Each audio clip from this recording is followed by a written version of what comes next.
여러분 안녕하십니까? 삼성전자가 또 한 번 대기록을 세웠습니다.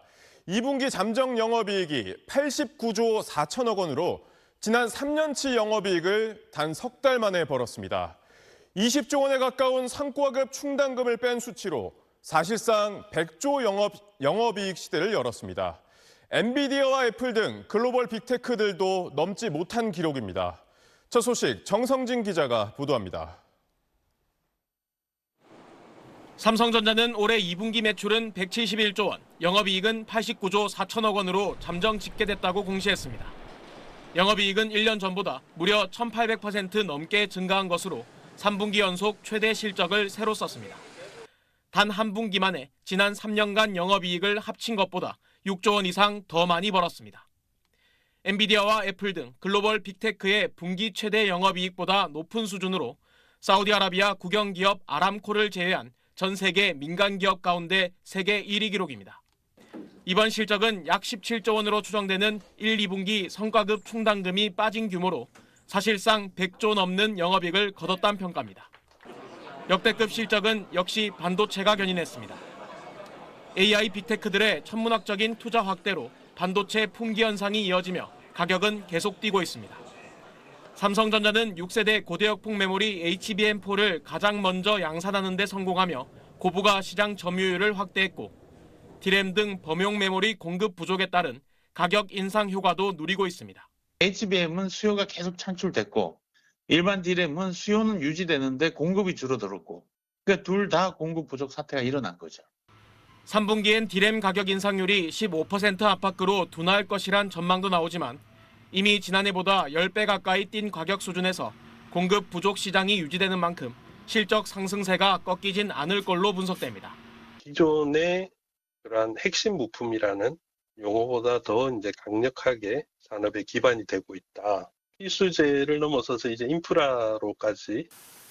시장에선 지금 흐름대로라면 올해 영업이익은 370조, 내년엔 500조 원에 달할 거란 장밋빛 전망도 내놓고 있습니다. SBS 정성진입니다.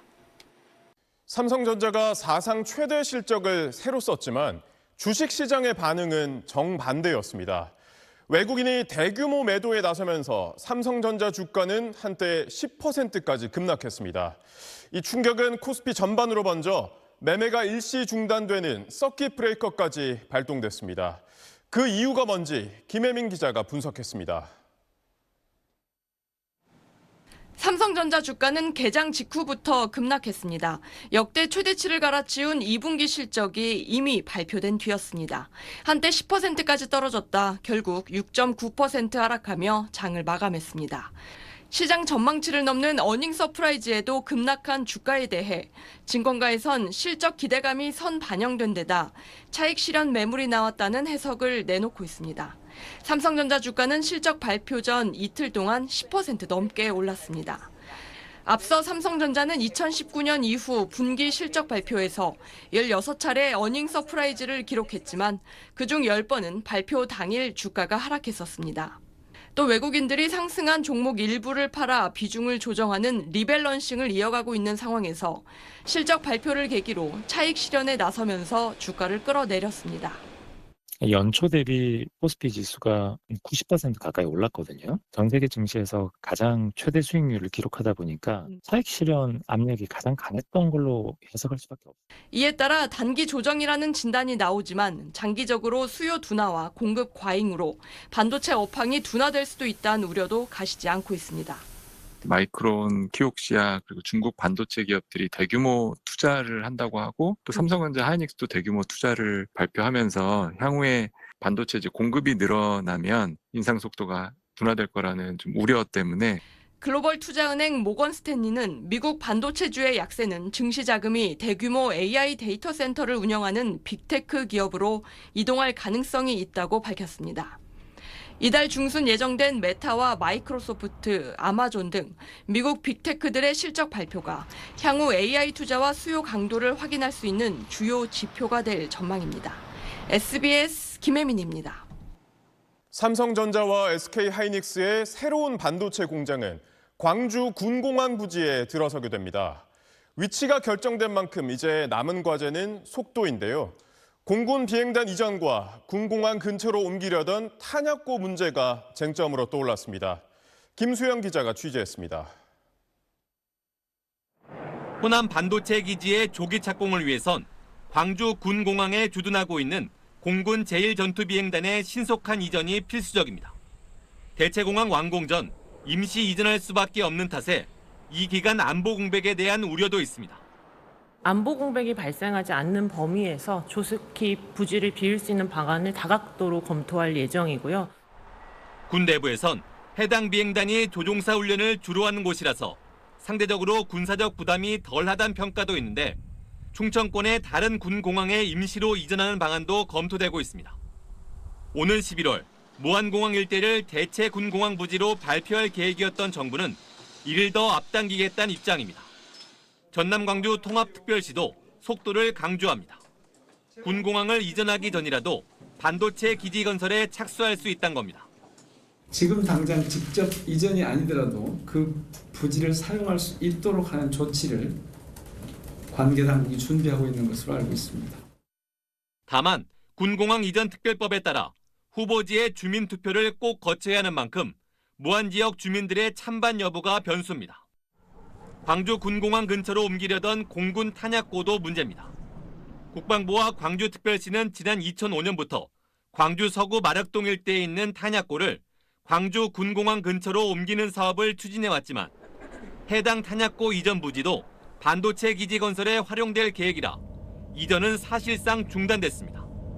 2,600억여 원이 투입돼 새 탄약고 부지의 매입과 평탄화 작업까지 대부분 끝난 만큼 예산이 결과적으로 낭비된 거란 지적도 있는데 국방부는 다른 용도로 사용돼도 토지와 기반 공사를 해놓은 가치는 인정받을 수 있다는 입장입니다. SBS 김수영입니다. 검찰이 여고생 살해범 장윤기를 수사했던 광주 광산경찰서를 전격 압수수색하며 본격적인 수사에 착수했습니다. 경찰 수사팀의 증거인멸과 장윤기 아버지에게 수사 정보를 유출한 혐의가 주요 수사 대상입니다. 검찰은 경찰 윗선이 관여했는지도 밝혀낼 계획입니다. 보도에 김수윤 기자입니다. 검찰 수사관들이 이른 아침부터 광주 광산경찰서에 들이닥쳤습니다. 광주지검이 여고생 살해범 장윤기 사건을 수사한 경찰 수사팀에 대한 첫 압수수색에 나선 겁니다. 어떤 거 갖고 오셨는지 말씀 한번 부탁드릴게요. 검찰은 앞서 경찰이 신병을 확보한 장윤기 사건 수사팀장 A 경감과 함께 같은 수사팀 소속 B 수사관도 공무상 비밀 누설과 증거인멸 등 혐의로 입건하고 A 경감 거주지와 광산서 형사과, 여성청소년과 사무실 등을 압수수색했습니다. 수사 당시 형사과장의 현재 근무지를 비롯해 광산경찰서장 사무실까지 압수수색 대상에 포함한 검찰은 경찰의 윗선 관여 여부도 살펴볼 계획입니다. 검찰은 우선 현직 광주 지역 경찰 간부인 장윤기 아버지 장모 경감과 수사팀의 유착 의혹에 수사 초점을 맞출 걸로 보입니다. 앞서 경찰 수사팀은 지난 5월 5일 여고생 살해 사건 발생 직후 장 경감에게 아들 장윤기 주소와 비밀번호를 알려줬고 장 경감은 장윤기 거주지에서 성범죄 입증 핵심 증거물인 리얼돌 2개를 직접 수거해 폐기한 걸로 파악됐습니다. 또 수사팀이 장 경감에게 장윤기에 대한 구속영장 신청 예정 사실과 영장 내용을 공유하는 등 수사 기밀 사항을 알렸다는 의혹도 제기됐습니다. 이외에도 리얼돌의 DNA 감식 보고서를 국과수에서 받고도 송치하지 않고 있다가 최근 존재가 드러나자 검찰에 보내는가 하면 장윤기 차량 수색 과정에서 납치 성범죄 범행 도구로 추정되는 케이블 타이가 찍힌 동영상을 A 경감이 최근에 부하 직원에게 삭제하라고 지시한 사실도 새롭게 드러났습니다. 검찰은 지난 5월 압수수색으로 확보한 장 경감 휴대전화에 있던 다수의 통화 녹취에서 장 경감과 수사팀의 여러 유착 정황들을 포착했는데 검찰은 오늘 이 휴대전화를 다시 확보한 걸로 알려졌습니다. 검찰은 장윤기가 긴급 체포된 다음 날인 5월 6일 수사팀 B 수사관이 장 경감에게 윗선에서 장윤기 아버지인 네가 경찰인 걸 모르게 하라는 취지의 지시가 떨어졌다고 말한 대화 내용도 확인한 걸로 전해졌습니다. SBS 김수윤입니다. 경찰 간부인 장윤기 아버지와 여러 차례 소통하면서 증거를 인멸한 혐의를 받는 광주 광산경찰서 수사팀장에 대해 경찰이 구속영장을 신청했습니다. 경찰은 현직 경찰관인 장윤기 아버지에 대한 징계 가능성도 시사했습니다. 이어서 안희재 기자가 보도합니다.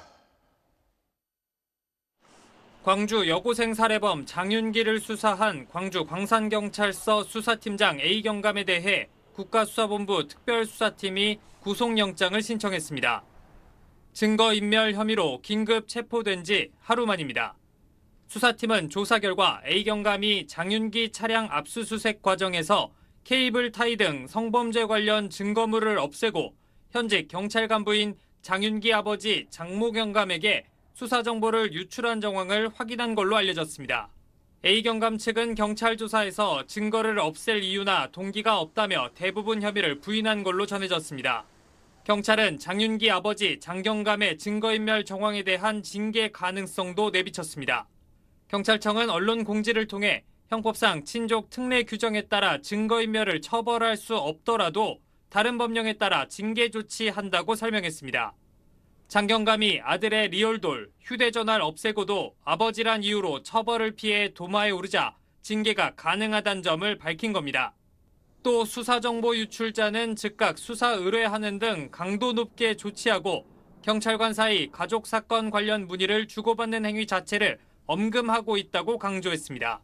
경찰 내부에선 규제가 없어서 발생한 문제가 아니지 않느냐, 의혹은 쌓이는데 출구 전략은 안 보인다는 우려가 쏟아졌습니다.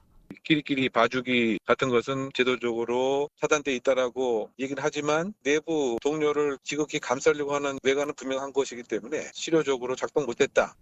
경찰은 A경감과 함께 일한 수사팀 전원을 업무에서 배제하는 한편 장윤기 아버지 장경감을 대기 발령했습니다. SBS 안희재입니다. 가짜뉴스 처벌법으로 불리는 개정 정보통신망법이 오늘 시행됐습니다.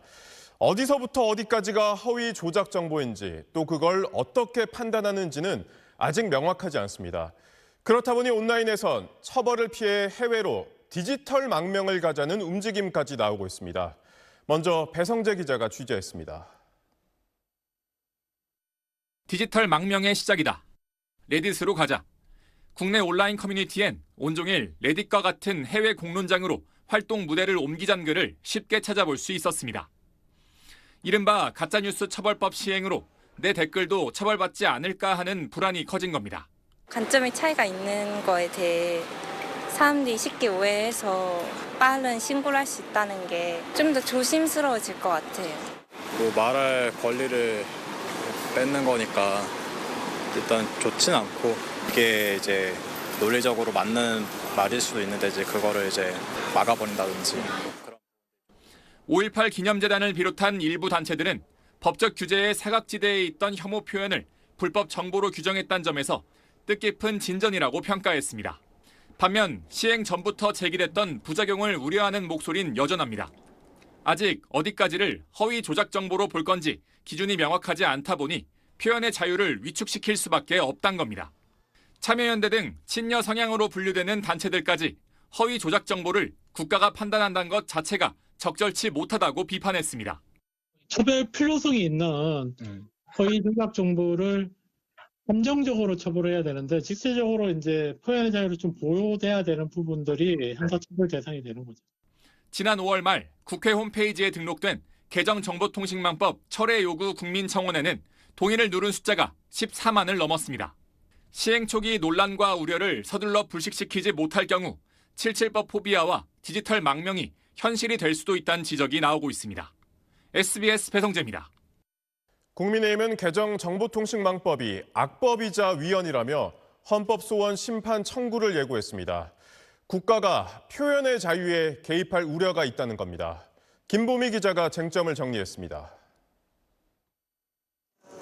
허위 조작 정보를 반복 유통할 경우 최대 10억 원의 과징금을 내릴 수 있는 개정 정보통신망법의 시행령 개정안이 오늘 국무회의에서 의결됐습니다. 정당한 비판과 다양한 의견에 대한 표현의 자유는 최대한 보장하되 명백한 허위 조작 정보와 불법 행위에 대해서는 단호히 대응할 것입니다.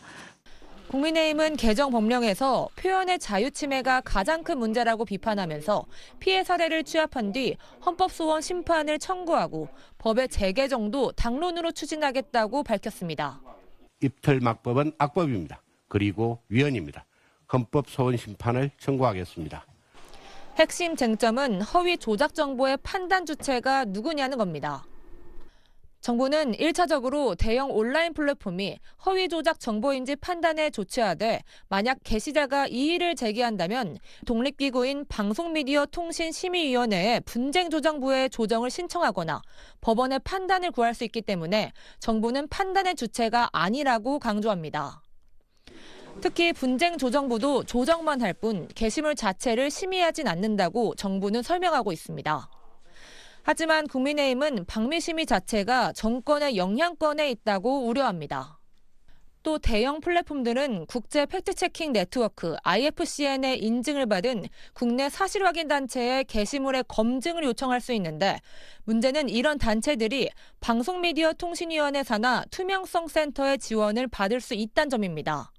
센터는 지원만 할 뿐 검증엔 관여하지 않는다고 정부는 설명하지만 국민의힘에선 국가 지원 때문에 정부 입김에서 자유로울 수 없을 거라고 반박합니다. 플랫폼들이 논란을 피하는 데 급급해 과잉 삭제를 할 가능성, 플랫폼별 판단 기준이 제각각이 될 수 있다는 점, 가중 손해배상 청구 대상인 구독자 10만 명 이상 같은 기준의 형평성 논란도 쟁점으로 꼽힙니다. SBS 김봄입니다. 요즘 푹푹 찌다가도 갑자기 굵은 장대비가 쏟아지는 변덕스러운 날씨가 반복되고 있죠. 내일부턴 다시 전국에 아주 많은 비가 예보됐습니다. 모레까지 많은 곳엔 200mm 이상의 폭우가 쏟아질 것으로 보입니다. 서동균 기자가 전하겠습니다. 오늘 서울은 새벽에 장맛비가 내린 뒤 낮 최고 기온은 31.9도를 기록했습니다. 충북 옥천군은 아침에 호우주의보가 내려졌다 3시간여 만에 폭염주의보로 바뀌었습니다. 더운 공기가 수증기를 머금고 있어 호우와 폭염이 교대로 나타나는 겁니다. 내일부터는 장마전선이 다시 활성화됩니다. 장마전선을 북쪽으로 밀어올리는 북태평양 고기압의 세력이 강해지고 있는 데다 북쪽에서도 저기압이 통과하면서 장마전선을 함께 북상시킵니다. 내일 새벽부터 오전 사이 중부지방에 시간당 20에서 50mm의 강한 비가 내리겠습니다. 저기압이 통과한 뒤엔 저기압 후면으로 찬 공기가 내려오겠는데요. 이 찬 공기가 장마전선을 압축시켜 비구름을 더욱 강하게 발달시키겠습니다. 이에 따라 내일부터 모레까지 충남과 전북 중심으로 최대 200mm 이상의 비가 예보됐습니다. 특히 내일 밤엔 대기 하층의 강한 바람, 하층 제트를 타고 서해상으로부터 다량의 수증기가 유입되면서 충남과 전북에 시간당 50mm의 매우 강한 비가 집중될 수 있습니다. 태풍도 한번 살펴보겠습니다. 지난 2일 발생한 제9호 태풍 바비는 현재 괌 서북서쪽 해상을 지나고 있습니다. 태풍의 눈이 선명하고 나선형 구조가 잘 갖춰진 모습인데요. 태풍의 강도 중 두 번째로 강한 강도 4에다 강풍 반경이 500km나 되는 거대한 태풍으로 발달했습니다. 이렇게 한반도를 다 덮고도 남을 정도입니다. 태풍 바비는 타이완 동쪽 해상을 지나 이번 주 일요일 중국 남부 내륙에 상륙할 전망입니다. 우리나라 장마전선을 밀어올리는 북태평양 고기압에 영향을 주겠지만 직접적인 영향은 없을 걸로 기상청은 예상하고 있습니다. SBS 서동균입니다. 중국 곳곳에선 강력한 토네이도와 태풍 마이삭이 몰고 온 폭우로 대규모 피해가 발생했습니다. 순식간에 불어난 물에 5만 5천 명이 넘는 이재민이 발생했고 인명피해도 속속 확인되고 있습니다. 베이징 한상우 특파원입니다. 하늘을 가르는 번개와 함께 초대형 토네이도가 비바람을 뿌리며 도심을 집어삼킵니다. 노점상이 통째로 바람에 쓸려가고 거실 유리창은 창틀까지 한꺼번에 뽑혀나갔습니다.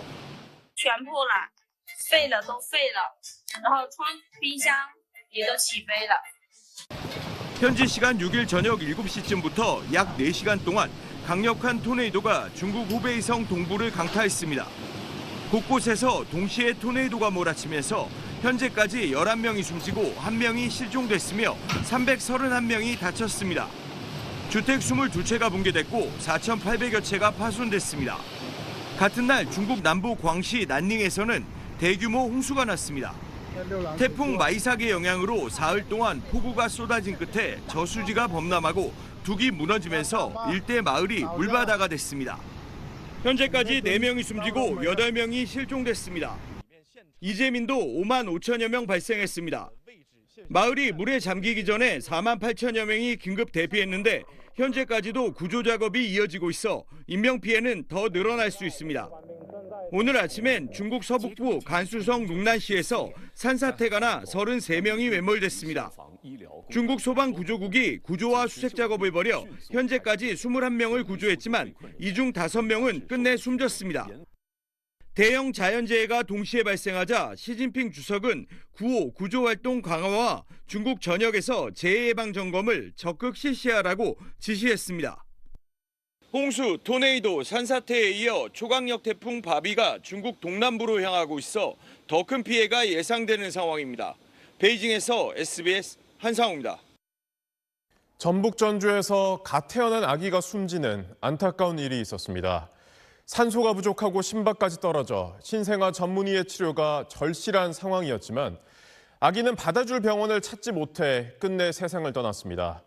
신생아 전문의가 부족한 지역에서 발생한 일로 의료 공백 우려가 현실화한 겁니다. 보도에 박하정 기자입니다. 지난 4일 저녁 8시 13분, 전북 전주의 한 산부인과에서 아기가 태어났습니다. 애기 3.47이야 이러니까 애기 몸무게 잴 게 아니라 빨리 산소부터 2리터 주라고. 근데 어쨌든 그렇게 안 좋은 상황이면은 보호자들한테도 알려야 되고.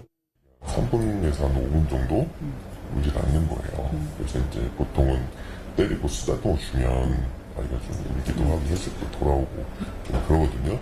그래서 돌아왔어요. 혈액 속 산소가 부족해 몸이 푸르스름해지는 청색증이 나타나고 자정이 넘어 심박수가 70으로 떨어지자 간호조무사는 의사를 불렀고 의료진은 그때부터 신생아 전문의가 있는 병원으로의 이송을 준비하기 시작했습니다. 빨리 내려와 봐야겠대요. 저는 가야 되니까 저는 제 차 끌고 오라는 거예요. 애가 처진대요, 처진대. 신생아 전문의가 있는 인근 병원은 전북대병원, 예수병원, 원광대병원 3군데. 이 중 전북대병원에선 신생아 집중치료실을 책임져온 유일한 신생아 전문의 교수가 과중한 업무 부담 등을 이유로 사직 의사를 밝히고 휴가에 들어간 상태였습니다. 이를 이유로 산부인과는 전북대병원엔 연락하지 않았고 예수병원은 만실이라 새 환자를 더 못 받는다고 했다며 아기를 데리고 차량으로 30분 넘게 떨어진 원광대병원으로 향했습니다. 아기는 이미 숨을 쉬지 못했고 심폐소생술 끝에 새벽 3시 반쯤 숨졌습니다. 이제 판단이 조금 늦게, 섭외도 좀 늦게 이렇게 되다 보니까 결과론적으로는 최악의 결과가 나온 것 같아요. 만날 날을 기다리며 초음파 사진에 아기를 향한 메시지를 남겨왔던 부모는 만나자마자 이렇게 이별해야 했습니다. 누가 봐도 골든타임 경고등 울렸는데 살려주라고 한 거잖아요. 경찰은 의료 과실 여부 등에 대해 수사에 착수했습니다. SBS 박하정입니다.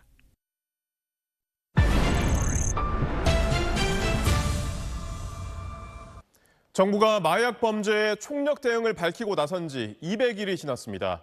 합동수사본부의 강도 높은 단속으로 지난해에만 2만 3천여 명이 검거됐고 온라인 마약 거래와 해외에서 밀반입하다 적발된 마약량 모두 역대 최고치를 기록했습니다. 문제는 이런 성과와는 별개로 검거된 이후에도 다시 마약을 찾는 재범률이 점점 높아지고 있다는 겁니다. 마약을 처음 손을 대는 나이도 10대와 20, 30대가 전체의 60%를 웃돌고 있습니다. SBS는 오늘과 내일 마약 사범의 처벌과 치료, 재활의 현실을 집중적으로 짚어보겠습니다. 제2원 이세연 기자가 보도합니다. 의류 디자이너였던 30대 A씨. 3년 전 친구들과 찾은 클럽에서 합성 마약 엑스터시를 투약하다 적발돼 10개월간 구치소에 수감됐습니다. 마약에 다시는 손대지 않겠다고 다짐했는데 수감 생활 시작부터 예상과 달랐습니다. 수감자끼리 마약 판매처를 공유하거나 다른 마약을 권하는 일이 일상이었던 겁니다. 재범했던 사람들, 판매자분들이랑 같이 생활을 했었어요. 나가서 뭐 하자. 여기 가면 쉽게 구할 수 있다. 마약을 했을 때 그런 막 짜릿했던 경험들도.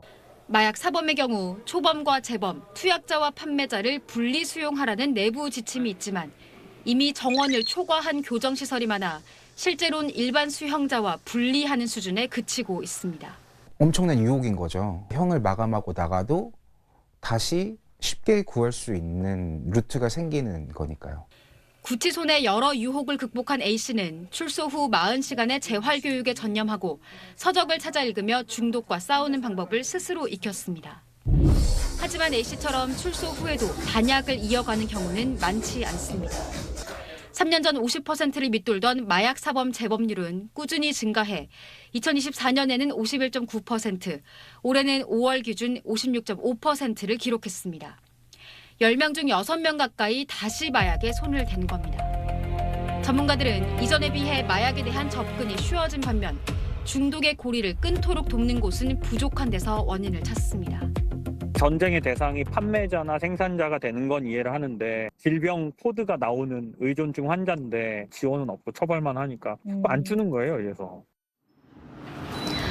긴 터널을 지나 스스로 새 삶을 다짐하는 경우도 있지만 투약 중독자 스스로의 힘만으론 중독의 굴레를 벗어나기 어렵습니다. 마약사범 2명 중 1명은 다시 마약에 손을 댔고 장기 단약에 성공한 사람도 드물었습니다. 마약 중독은 처벌 못지않게 치료와 회복 과정도 중요합니다.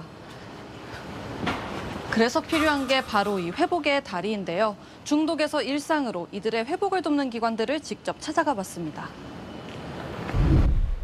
마약 중독자들의 생활 공동체 다르크는 단약과 사회 복귀를 돕는 민간 시설입니다. 상담이나 약물 치료만으론 중독을 끊어낼 수 없었던 이들이 서로 이해하고 응원하면서 회복에만 전념하는 곳입니다. 제 얘기를 할 수 있다는 게 제일 도움이 됐던 것 같습니다. 독서 치료도 있었고 미술 치료도 있었고 연극 치료도 있었고. 정부 보조금이 일부 나오지만 입소자 한 명당 매달 70만 원씩 각자 비용을 냅니다. 자격증 취득을 비롯한 진로 상담, 직업 재활을 통해 마약 중독자라는 낙인으로부터 벗어나 다시 사회에 나갈 준비를 하는 겁니다. 수감 이후에 사회 재활을 국가에서 준비를 해야 되는데 사실 국가가 좀 늦었어요, 이게. 그래서 민간에서 먼저 시작을. 1985년 일본에서 시작된 다르크는 2012년 국내에 도입돼 한때 5곳까지 늘었지만 재정 문제와 지역 주민 반대 등으로 현재는 2곳만 남았습니다. 마약 중독은 갈수록 느는데 형사처벌 이후 재활과 사회 복귀를 돕는 곳은 줄어들고 있는 겁니다. 국가기관이 주도하는 재활 프로그램은 걸음마 수준이란 평가가 많습니다. 교도소 내에서 재활을 돕는 회복 이음 과정에 올해 참여 인원은 230명으로 예상돼 지난해 수용된 마약류 사범의 3%에 불과합니다. 식약처에 함께 한걸음 센터는 8년 전 문을 열기 시작해 현재 전국 17곳까지 늘었지만 형사처벌에 따른 의무 교육을 주로 소화하는 실정이고 직업재활처럼 사회복귀를 돕는 프로그램은 찾아보기 어렵습니다. 사회재활이라는 건 그냥 마약을 끊는 과정이 아니고요. 어떤 일을 할지, 어떻게 살아갈지를 준비해야 되는 시간이거든요. 마약 중독 회복과 재활을 개인의 의지에 맡길 게 아니라 이들이 다시 마약을 찾지 않을 수 있도록 정부가 단속과 처벌 그 이후를 더욱 고민해야 할 시점입니다. SBS 재희원, 이세연입니다. 친일 논란이 불거지며 올해 초 해임된 김영석 전 독립기념관장에게 지난 5월과 6월 2달치 급여가 지급된 것으로 확인됐습니다. 이 때문에 전 현직 관장 모두가 급여를 받는 황당한 일이 벌어졌습니다. 왜 그런 건지 TJB 이선학 기자가 취재했습니다. 취임 이후 뉴라이트 논란 속에 지난 2월 해임된 김영석 전 독립기념관장. 김 전 관장은 해임 직후 정부를 상대로 해임 처분 집행정지 가처분을 신청하며 법적 대응에 나섰습니다. 지난 3월 1심 법원은 이를 기각했지만 지난 5월 2심 재판부는 김 전 관장의 업무 복귀는 받아들이지 않으면서도 급여는 지급해야 한다고 판단했습니다. 그런데 그 사이 김희곤 신임 관장이 취임해 업무를 시작하면서 법원 결정에 따라 전현직 관장 2명 모두에게 급여를 지급해야 하는 초유의 사태가 벌어졌습니다. 독립기념관 측은 이미 김영석 전 관장에게 5월과 6월 급여를 지급한 것으로 확인됐습니다. 김 전 관장 연봉이 1억 3천여만 원인 점을 감안하면 2달치 급여는 2천만 원 안팎으로 예상됩니다. 독립기념관 직원들은 이번 사태에 대해 당혹감을 감추지 못하고 있습니다. 기관장이 2명한테 급여가 지급이 되게 되면 기관의 예산에도 큰 문제를 끼칠 수밖에 없겠죠. 또 이사회의 적법한 해임 절차를 거쳐서 해임이 된 분이 이렇게까지 계속 소송을 진행한다는 거에 대해서 납득하기 어렵습니다. 현재 정부와 김 전 관장 모두 대법원에 재항고한 상태인데 가처분 신청과 별개로 제기한 해임 처분 취소 본안 소송은 아직 심리 기일조차 잡지 못하고 있습니다. 김 전 관장의 임기 만료가 내년 8월까지인 만큼 대법원 판단과 본안 소송 진행 상황에 따라 이중급여 논란은 상당 기간 계속될 전망입니다. TJB 이선학입니다. 세계적인 게임 리그 오브 레전드의 PC방 유료 서비스를 놓고 업주들과 게임사가 갈등을 빚고 있습니다. 게임사는 요금을 내지 않는 PC방에 접속을 차단했고 업주들은 집에서 무료인 게임에 돈을 내려고 하는 건 불공정하다며 법적 대응에 나섰습니다. 보도에 최승훈 기자입니다. PC방 모니터 위에 라이엇 불매라고 적힌 종이가 붙었습니다. 인기 게임인 리그 오브 레전드, 이른바 롤의 개발사 라이엇 게임즈가 지난 5월 말부터 프리미엄 서비스를 결제하지 않은 PC방의 게임 접속을 막자 업주가 이를 알리기 위해 붙인 겁니다. 무료 게임을 라이선스 지시됐고 저작권은 침해했다면서 무조건 사라고 한다는 거는 다른 게임사들하고 너무 다른 강압적인 행보이기 때문에. 프리미엄 서비스는 업주가 시간당 일정 요금을 게임사에 내면 해당 PC방에서 게임에 접속한 이용자들에게 캐릭터나 치장용 아이템 등을 제공하는 상품입니다.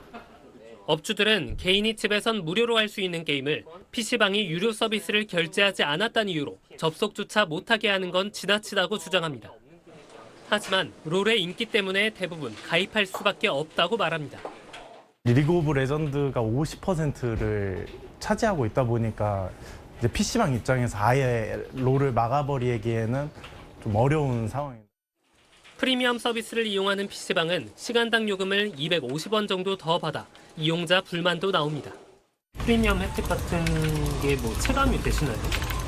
아니요, 딱히 그런 건 없는 것 같아요. 저는 없어도 괜찮은 것 같아요. 라이엇 게임즈의 입장은 강경합니다.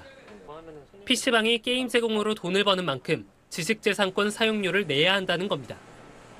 과거 일부 게임사도 비가맹 PC방들과 요금 갈등을 겪었지만 접속 자체를 막지는 않는 쪽으로 조정했습니다. PC방 업계는 라이엇의 조치가 시장 지배적 지위 남용이자 불공정 거래 행위라며 공정거래위원회에 제소했습니다. 무료 게임의 개인 이용과 PC방의 상업적 이용을 어떻게 나눌지, 게임사의 라이선스 행사가 소비자 선택권을 침해하는지 공정위의 판단이 주목됩니다. SBS 최승훈입니다.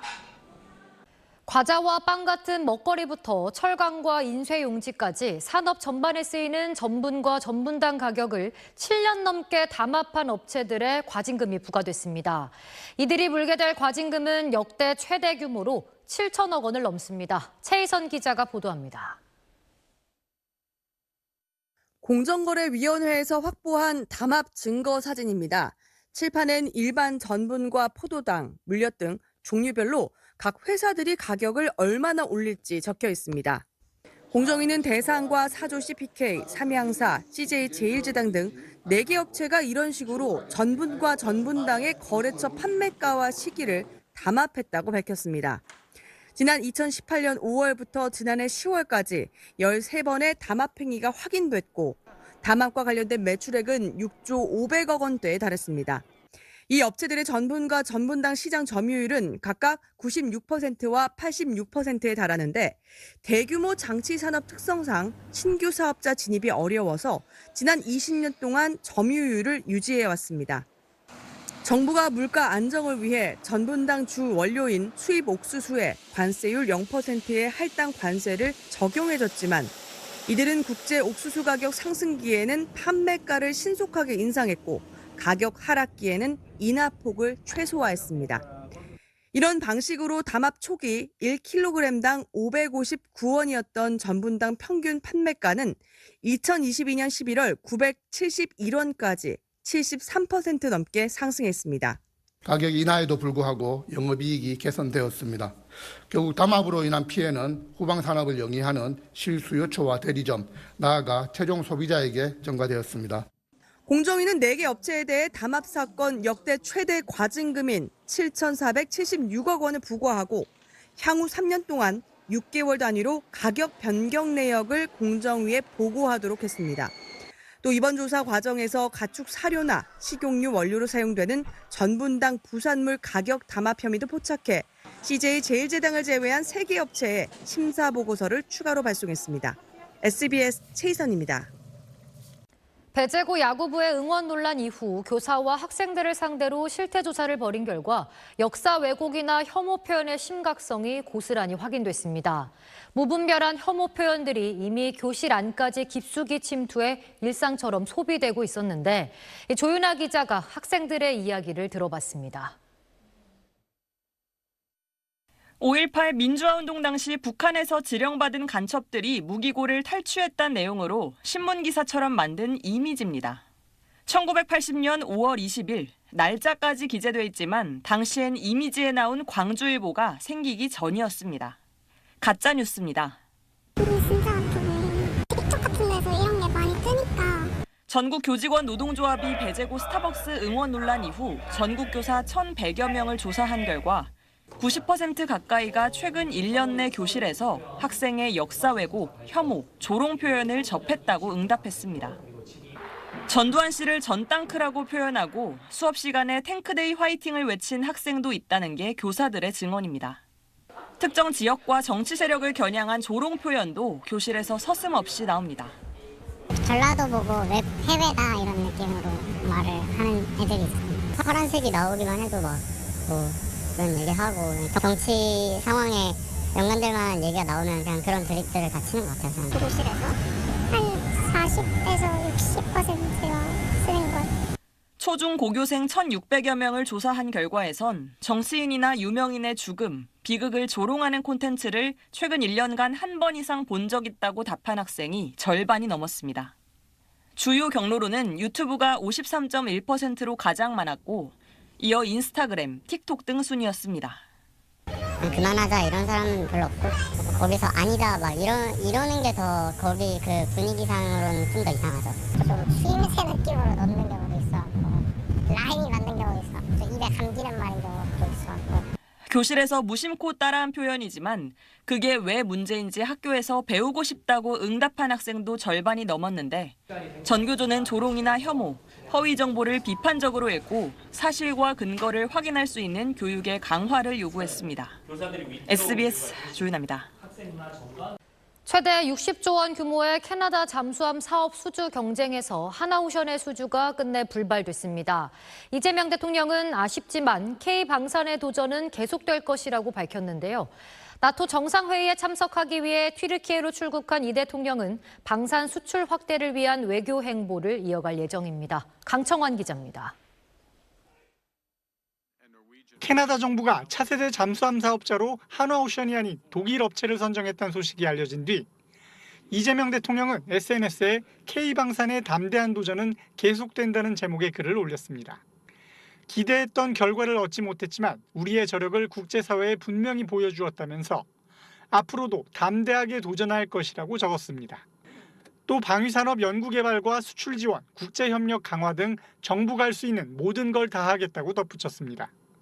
방위사업청도 과거 독일에서 잠수함 기술을 도입했던 우리나라가 잠수함 원주국과 대등하게 경쟁했다는 건 우리 방산기술력의 성장을 보여주는 성과라고 평가했습니다.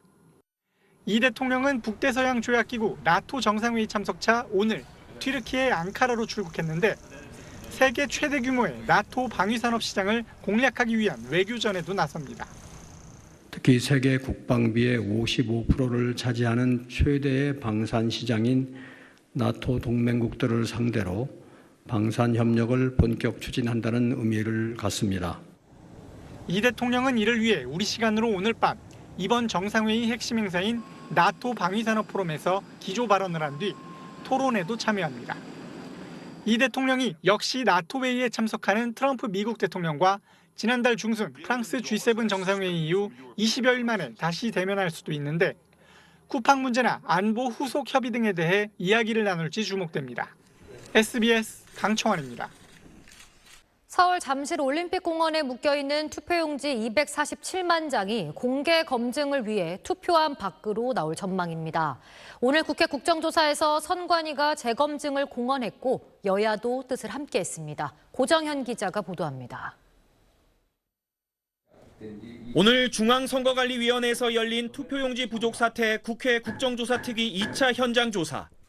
선관위는 서울 올림픽공원 핸드볼 경기장에 보관 중인 송파구 투표용지를 공개 검증할 수 있다고 밝혔습니다.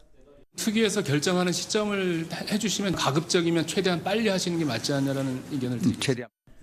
국조특위위원 대부분이 빠른 공개 검증 필요성엔 공감했지만 국민적 신뢰를 얻기 위해서는 재검표 과정을 거쳐야 됩니다. 민주당에선 검증 뒤 개표수가 달라지면 어떻게 할지 선관위가 방안을 정해둬야 한다는 요구가 뭐 매수가 불일치할 수 있잖아요. 선거 개표 상황표에 나온 거랑 매수가 만약 달라요. 그럼 그다음에 어떻게 하실 거냐고요. 국민의힘에선 유무효표 판단까지 열어둬야 한다는 요구가 각각 나왔습니다. 유무효 판단 자체를 선거 쟁송으로만이라고 확언하신 부분에 대해서 다시 한번 재고를 요청드리는 바입니다. 올림픽공원에 보관된 송파구 투표용지는 총 247만 매.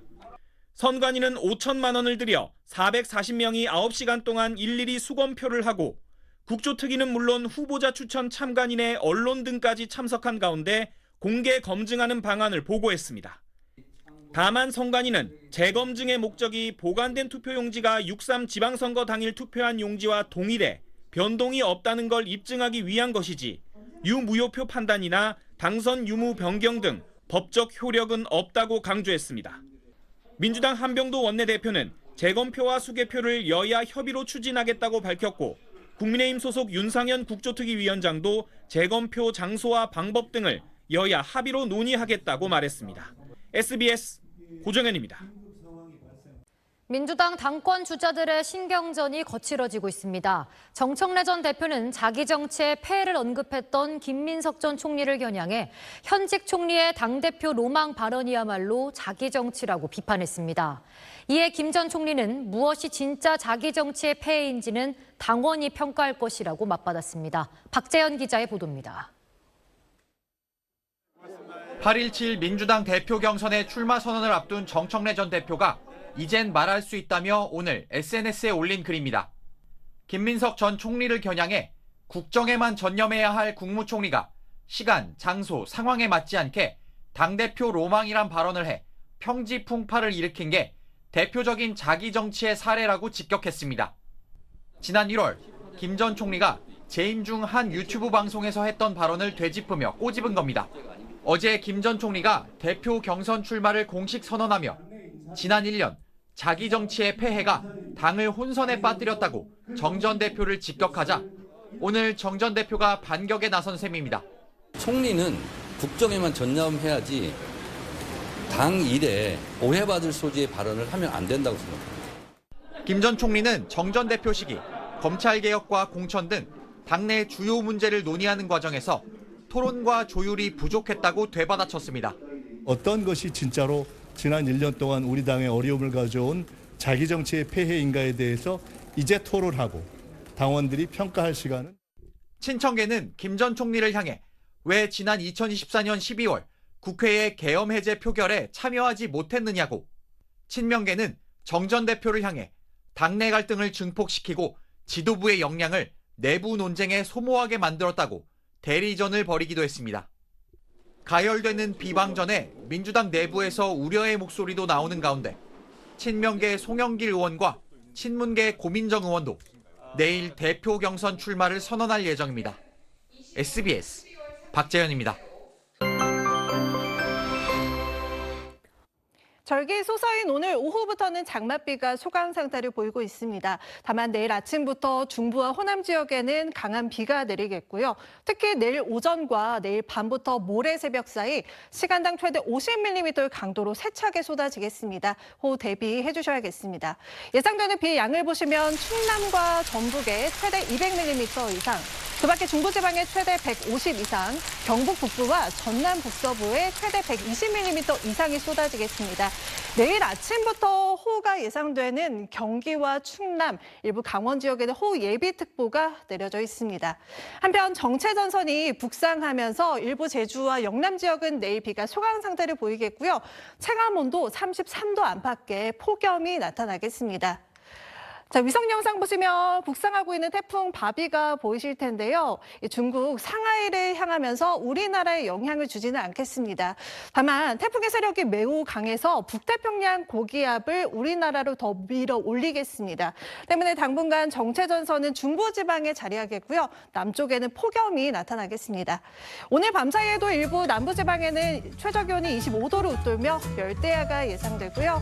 내일 낮더위는 중부와 호남을 중심으로 주춤하겠습니다. 주말에는 장마전선이 일시적으로 북한까지 올라가면서 서울에도 폭염이 예상됩니다. 날씨였습니다. 8시 뉴스 마칩니다. 여러분 고맙습니다.